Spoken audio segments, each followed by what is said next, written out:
What would you do if you weren't afraid? Not a little nervous, not slightly worried, but completely, utterly fearless. Who would you become? What would you create? Where would you go? Rumi said the answer to this question is already inside you, but there's something blocking it. And that something is not what you think. You wake up every morning with dreams. Small ones, big ones, impossible ones. Dreams that whisper in the quiet moments before sleep. Dreams that flash through your mind when you see someone living the life you wish you had. But then something happens. A voice rises. It's subtle at first. Just a small doubt. A tiny hesitation.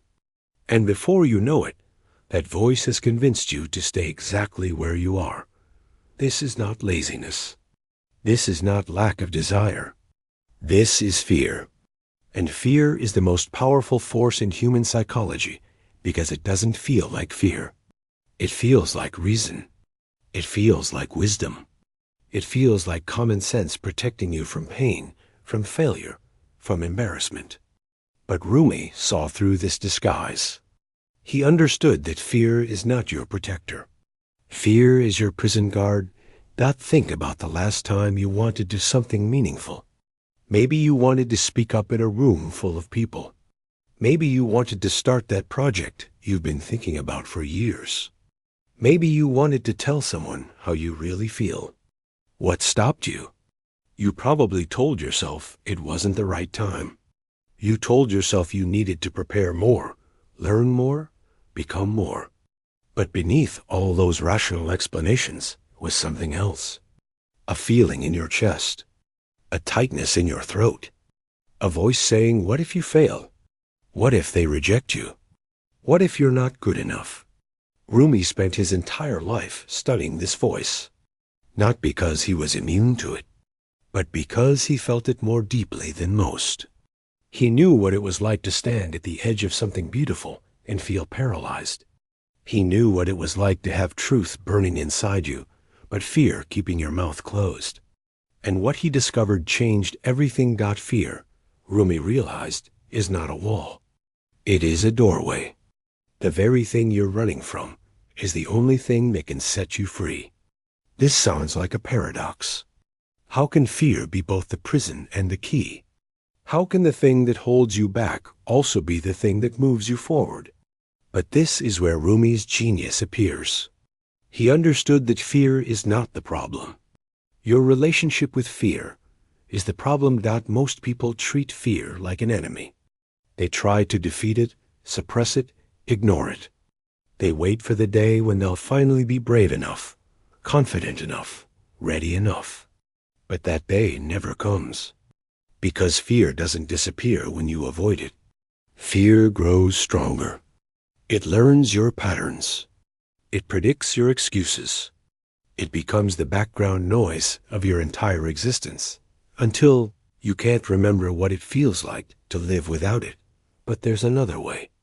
Rumi called it walking through the fire. Not around it. Not under it. Not waiting for it to go out. Through it. Because on the other side of every fear you refuse to face is a version of yourself you'll never meet. A life you'll never live. A truth you'll never speak. And one day, when you're old and looking back, you won't regret the things you did. You'll regret the things you didn't do, because fear convinced you to stay small. This is the real tragedy. Not that you tried and failed, but that you never tried at all. Because somewhere deep inside, you believe the lie that safety is more important than growth. That comfort is more valuable than courage. That avoiding pain is the same as finding peace. But Rumi knew better. He knew that the safest life is also the smallest life. And a life lived in fear of discomfort is not really a life at all.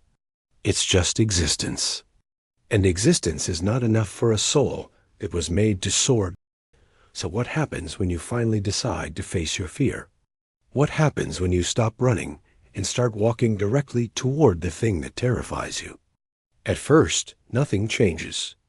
The fear is still there. Your heart still races. Your mind still floods with worst-case scenarios. But something else happens too. You realize the fear can't actually stop you. It can scream. It can threaten. It can paint pictures of disaster in your imagination. But it cannot control your feet. It cannot move your hands. It cannot speak through your mouth unless you let it. This is the secret Rumi discovered. Fear has no power except the power you give it. And the moment you take one step forward despite the fear, despite the doubt, despite every voice telling you to turn back, something inside you shifts. Not because the fear disappeared, but because you prove to yourself that fear doesn't define you. Fear is just a feeling, and feelings pass. But the person who walks through fear becomes someone new, someone stronger, someone freer, someone who knows that courage is not the absence of fear, but the decision to move forward anyway. Rumi described this transformation as breaking out of a cage you didn't know you were in. For years, you've been living inside invisible walls. Walls built from past failures, from other people's opinions, from stories you've told yourself about who you are and what you're capable of. These walls feel real. They feel solid. But they're not. They're made of thought. They're made of belief. And the moment you challenge them, they crack. The moment you push against them, they shatter. And suddenly you realize the door was never locked. You were always free. You just didn't know it. But here's where it gets complicated. Because freedom is terrifying. You spend your whole life dreaming about escape, and then one day the cage door opens and you freeze. Because outside that cage is uncertainty. Outside that cage is responsibility. Outside that cage is a world that won't tell you what to do, won't give you permission, won't guarantee your success. And part of you wants to go back inside. Part of you wants the comfort of limitation. Because at least in the cage, you know what to expect. At least in the cage, you have an excuse for not becoming who you could be. This is why most people stay stuck. Not because they can't leave, but because leaving requires becoming someone they've never been before. It requires making decisions without knowing the outcome. It requires disappointing people who want you to stay the same. It requires failing, looking foolish, being misunderstood. And for a mind trained to avoid discomfort at all costs, this feels impossible. So you stay. You tell yourself you're being realistic. You tell yourself you're being responsible. But deep down, you know the truth. You're being afraid. Rumi never judged this. He understood it. Because he lived it. There were moments in his life when he stood at the threshold of transformation and felt every cell in his body screaming turn back. There were nights when he questioned everything. There were days when the old comfortable life seemed so much easier than the uncertain path ahead. But he didn't turn back. And that's why his words still echo 8 centuries later. Not because he was fearless, but because he walked through fear anyway. And this is what he wants you to understand. You don't need to wait until you're ready. You don't need to wait until the fear is gone. You don't need to wait until you have all the answers. You just need to take one step. Just one, and then another, and then another. Because courage is not a feeling you have before you act. Courage is the action itself. It's the decision to move forward when every part of you wants to retreat. It's the willingness to be uncomfortable, to be uncertain, to be vulnerable. And every time you make that choice, you become a little more free. But what about failure? What if you take that step and fall? What if you speak up and get rejected? What if you try and it doesn't work? This is the question that keeps most people paralyzed. Because in our minds, failure is the ultimate disaster. Failure means you were wrong. Failure means you're not good enough. Failure means everyone was right to doubt you. But Rumi saw failure differently. He saw it as information. He saw it as redirection. He saw it as proof that you're actually living, instead of just dreaming about living. God, think about a child learning to walk. They fall constantly. They stumble. They crash. But they don't interpret this as failure. They don't sit down and say, I guess walking isn't for me. They just get back up and try again. Because falling is part of learning.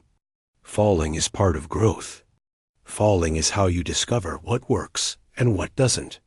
But somewhere along the way, we forget this. We start believing that falling means something about our worth. We start believing that mistakes define us. We start believing that the only acceptable outcome is perfection. And this belief becomes the cage. Rumi would tell you to fall. Fall boldly. Fall with purpose. Because every fall teaches you something that success never could. Every failure reveals a weakness you can strengthen. Every rejection shows you who's really on your side. And every moment of discomfort expands your capacity to handle discomfort in the future. This is how you grow. Not by avoiding challenges, but by embracing them. Not by playing it safe, but by taking risks. Not by waiting for confidence, but by building confidence through action. So here's the truth that nobody wants to hear. The life you're living right now is the life you've chosen. Not consciously, not deliberately, but through 1,000 small decisions to stay comfortable, to stay safe, to stay small. Every time you didn't speak up, you chose silence. Every time you didn't try, you chose comfort. Every time you let fear make the decision, you chose the cage. And the tragedy is not that you made these choices. The tragedy is that you're still making them. Right now, today, in this very moment, there's something you know you should do. Something that would move you forward. Something that would bring you closer to the person you want to be. But you're not doing it. And the reason has a name. Fear. But what if today was different? What if today you decided that fear doesn't get to run your life anymore? What if you looked at that thing you've been avoiding and said, I'm doing it anyway? Not because you're suddenly confident. Not because the fear disappeared. But because you're done letting fear make your decisions. You're done living half a life. You're done being the smaller version of yourself. You're done waiting for permission, for perfect timing, for guaranteed success. You're done. This is the moment Rumi called the awakening. It's not peaceful. It's not comfortable. It's not a gentle realization. It's a roar from somewhere deep inside that says enough. Enough hiding. Enough shrinking. Enough pretending you're okay with mediocrity when your soul is screaming for more. Enough living according to fear's rules. Because those rules were never real. They were just thoughts, just beliefs, just stories you've been telling yourself for so long that you forgot they were stories. But now you remember. And once you remember, you can't unknow it. Once you see the cage, you can't unsee it. Once you realize you've been free all along, staying trapped becomes impossible. So what's on the other side? What happens when you finally break free? Rumi would tell you it's not what you expect. You think freedom means everything gets easier. You think courage means you stop feeling afraid. You think breaking through means you arrive at some destination where all your problems disappear. But that's not it. The other side is not easier. It's richer. It's not comfortable. It's alive. It's not safe. It's real. Because real life is not about avoiding fear. Real life is about feeling the fear and choosing to live fully anyway. And here's what nobody tells you. Once you do this once you face one fear and survive it, everything changes. Not because that particular fear was so important, but because you proved something to yourself. You proved that fear is not the boss of you. You proved that you're capable of more than you thought. You proved that the worst-case scenario you've been imagining is almost never as bad as the reality. And this proof becomes a foundation. It becomes evidence. It becomes the beginning of a new story about who you are and what you can do. From that point forward, fear doesn't disappear, but its voice gets quieter. Its grip gets weaker. Its threats become less convincing. Because now you know the truth. You know that on the other side of fear is not disaster. It's growth. It's strength. It's the person you were always meant to become. And once you taste that version of yourself, once you feel what it's like to live without the constant weight of what if, going back becomes unthinkable. You'd rather face 100 fears than return to that cage. You'd rather fall forward than stand still. You'd rather live 1 year fully awake than 50 years half asleep. This is what Rumi means by courageous truth. The truth is not that fear will leave you alone if you're good enough, strong enough, worthy enough. The truth is that fear is part of being human. The truth is that everyone feels it. The truth is that courage doesn't mean you don't feel afraid. Courage means you feel the fear and you do it anyway. Courage means you acknowledge the voice of doubt and you move forward regardless. Courage means you admit you don't have all the answers, and you take the first step into the unknown, trusting that the path will reveal itself as you walk. And maybe that's the final secret. You don't need to see the whole staircase. You just need to take the first step. You don't need to know how it all works out. You just need to know what the next right thing is and do it. You don't need to become fearless. You just need to become willing. Willing to be uncomfortable. Willing to be uncertain. Willing to be imperfect. Because perfection is not the goal. Living is the goal. Growing is the goal.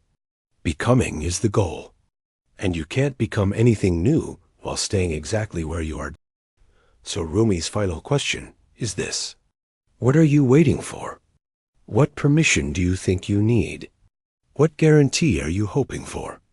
Because life doesn't work that way. Life doesn't hand you certainty before asking you to move. Life asks you to move and then shows you what's possible. Life asks you to trust before giving you proof. Life asks you to step into the dark before turning on the light. And yes, this is terrifying, but it's also the only way forward, the only way out, the only way to become who you were always meant to be. The cage door is open. It's been open your whole life. The only question left is whether you'll finally walk through it.